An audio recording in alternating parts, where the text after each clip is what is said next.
You are about to listen to a Jason Burgos exclusive interview. What's going on? What's going on? Not much. Excited to get to talk to you once again. I enjoyed it the first time. Well, there you go. I enjoyed it too. You know what? But I have to say, I am slightly disappointed because last time you answered the phone and said Domino's Pizza, you did not do something like that this time. I got thrown off for a second because it said no call ID, so it threw me off. You got to take your risks. Just like in a cage, you got to take risks. You do. This is true. All right, so I mean, how's everything going? How's camp going, preparing for this big night coming up? Man, everything is going awesome. I'm happy. I think we had a great camp, and I'm excited to go out there, man. This specific night means a lot to me. You know what I mean? So I'm just like eager and anxious to go out there and perform again, and you know what I mean, and just keep pushing.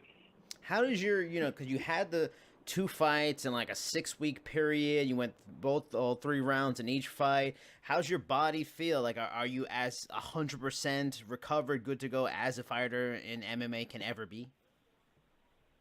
I mean, you never really ever 100%. I've had a few fights where I felt way worse than I feel. Not saying that I feel bad, but I've had fights where I felt way worse going in, and I did, A-okay. So my body feels good. It feels like I've been training hard. I'm sore, a little tired, but outside of that, it's nothing, fight threatening or nothing that I have to watch out for during the fight. Just regular hard work. I talked to Carlos Silva a couple of nights ago. He was just talking about some of the changes they may do to like spacing out and resting of fighters.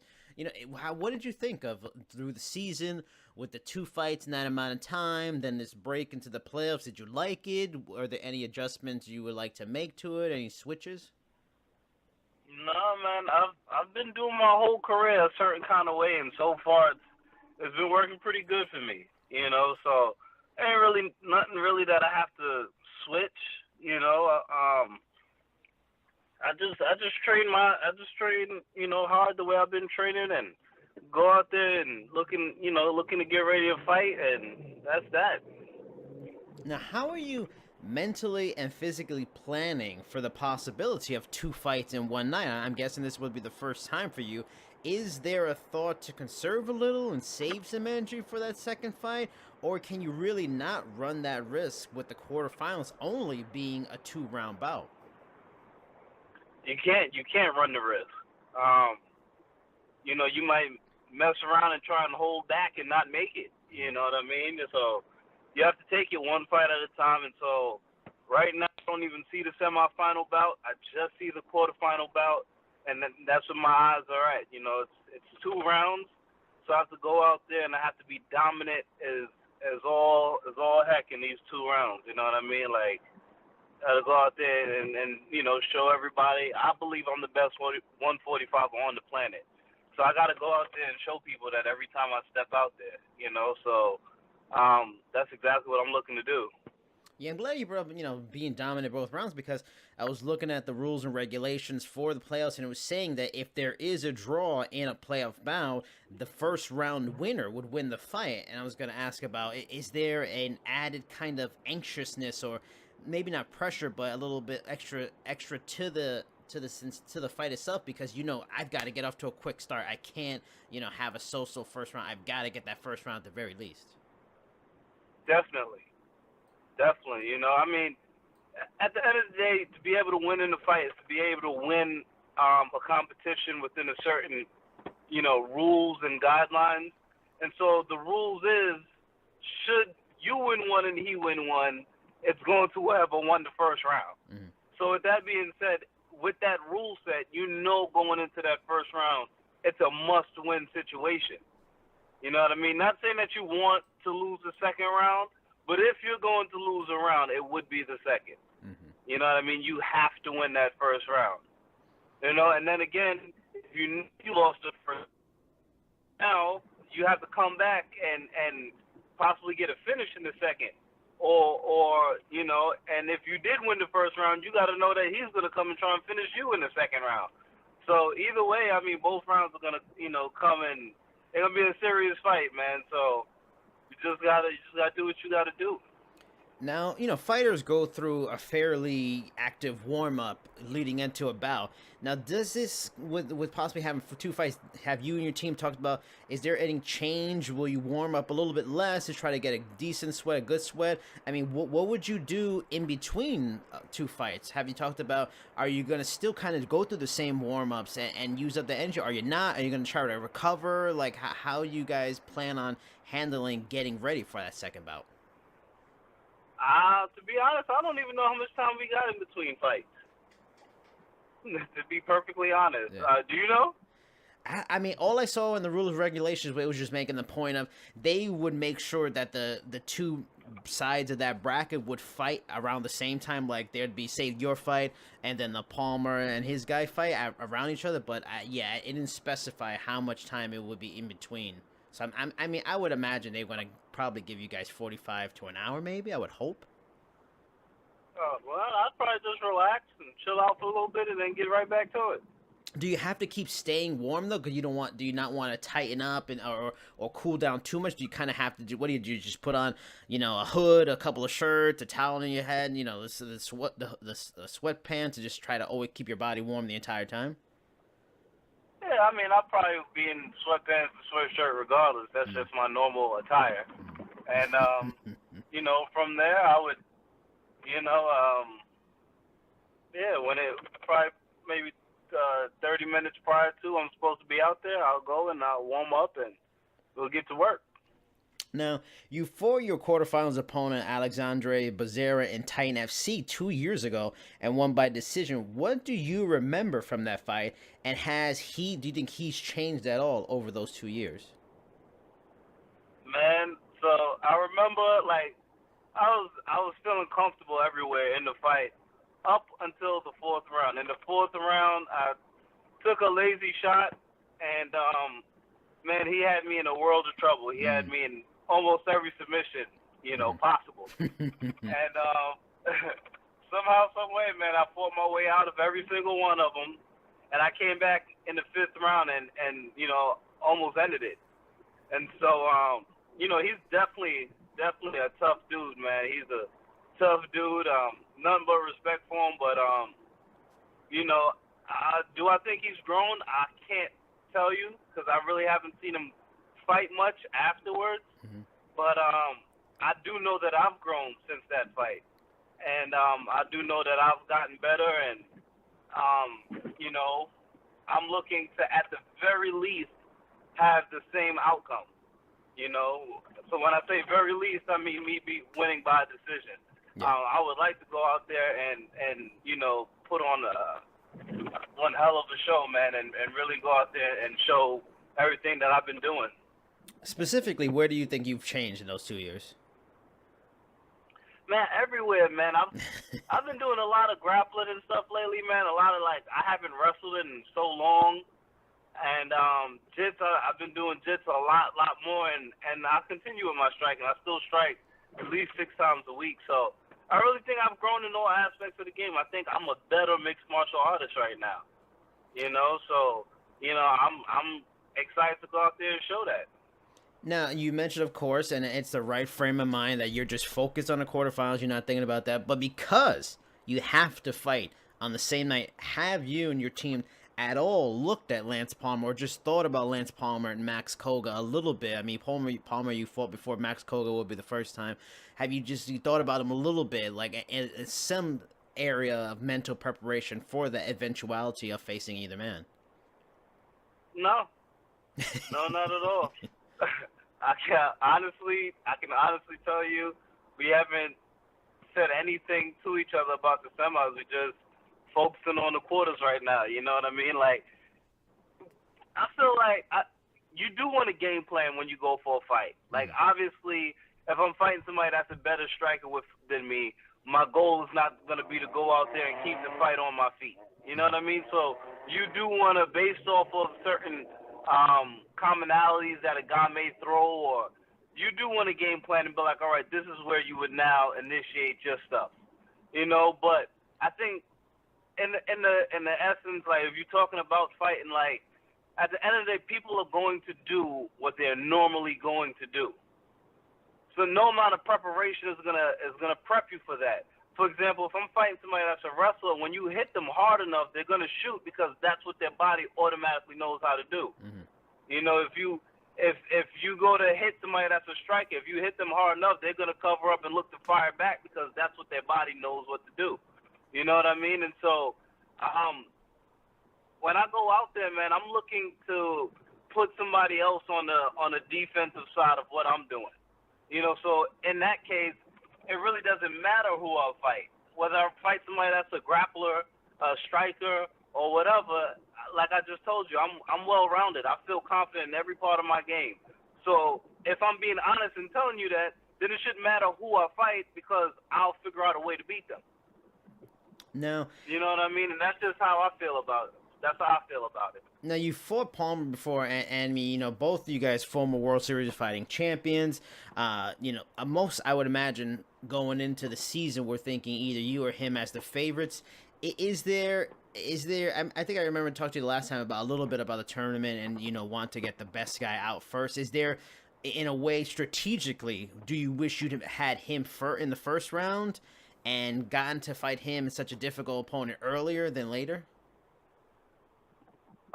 Is that you saying that you believe that Lance is a tougher fight than Popo? Yes. I mean, so, I guess that means you're saying you don't think he's tougher. I don't know.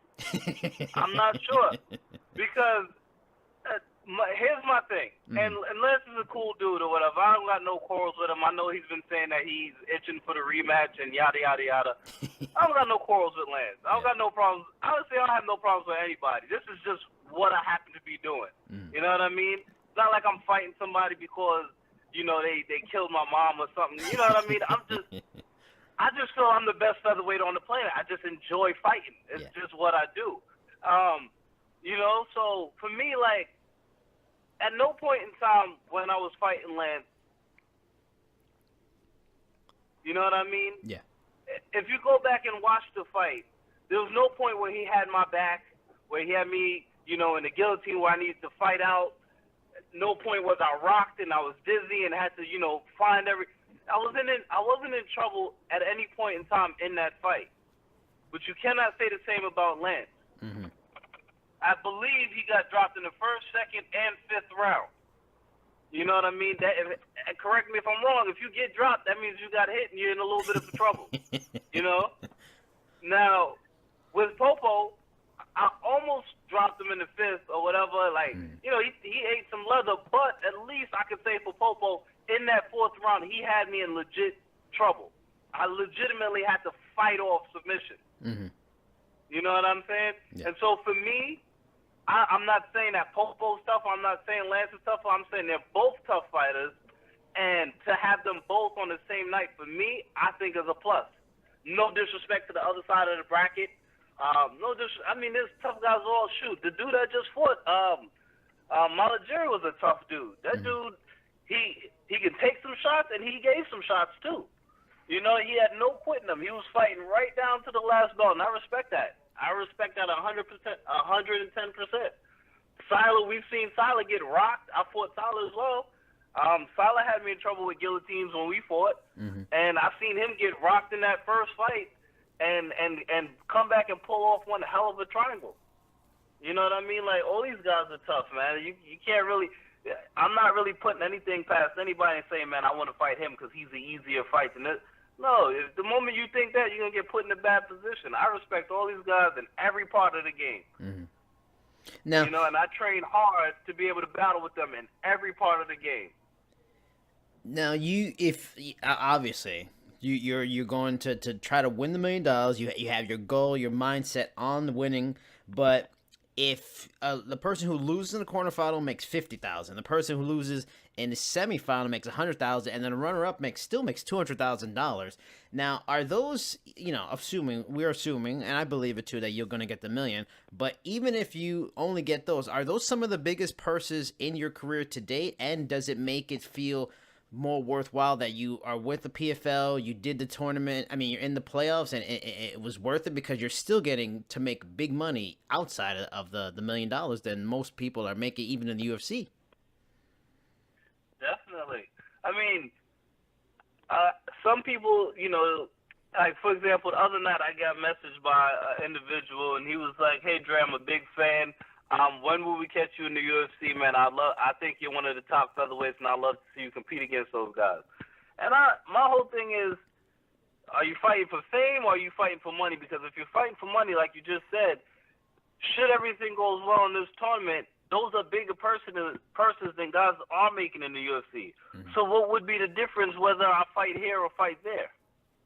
For me, there's none. I'm fighting because I have a family, and for myself, and I love to do it. But at the end of the day, you want to be compensated properly. If you're a pro athlete, you want to be compensated as a pro athlete. You know what I mean? You see guys making millions of dollars to do this, making millions of dollars to do that. I want to feel that same way. You know what I mean? I want to be able to do things nice that I didn't have growing up either, for both me, my family, everybody. And so if PFL is allowing me to do that, then it would be worthwhile. That's why I say to you, this upcoming night for me is like the biggest night of my life right now. Mm-hmm. Because those would be the biggest purses that I've had to date. And I'm like, for me, it's like mind blowing that I was talking to my teammate, my friend Adam Kolanowski, and he just fought at the Barclays Centers. And he won. He beat another top-tier opponent. He's a heavyweight boxer, by the way. Mm-hmm. And Adam, prior to, he was like, "Yo, it's crazy you work your entire life to get to this moment, and now the moment is here." And that's exactly how I feel. I feel like, you work your whole life to get to a moment, and it's like the moment is actually here now. Not to say that you had doubts if and when you would get there, but it's not easy to get to this point. It's not easy to win 19 fights. You know what I mean? Like, this shit's hard. There's several days where I don't want to train at that day. Like, my body is hurting. I just want to break, or you just feel off, or you're sick, or, there's several days where you just can't do it. And I don't let anything be an excuse. No matter how I feel, I always get in there and I train to the best of my ability. You know what I mean? And so for me to have this moment be so close, less than 2 weeks away, it's legitimately my life coming up in this night, and you're gonna see that when I go out there and perform. You will see that. Are there any plans? Because you already, again, you at the worst, you're gonna make $50,000 on this. At the best, you're gonna be setting yourself up to at least make 200 and possibly $1 million. So, are there any plans in mind? Is a house, a car, a fantastic vacation? Are there any big plans that you've been waiting a long time to do and couldn't financially that is coming up soon that makes you excited and gives you further motivation? Yeah, definitely. Me and I would love to go, and I'm actually doing a lot of open houses and looking at places. I want to get a nice house, and after that, honestly, I'm set. I just want a house. Mm-hmm. So if you had to pick, who would you bet your money on? For the whole tournament? For the whole tournament. Oh, yeah, no, it would have been you from the start. I mean, you come on, you were the main event on PFL 1. I mean, I think PFL knows who their marquee guy is. I mean, if you don't win, I have to say, Andre, I would be surprised. Alrighty. I like that. I appreciate the support.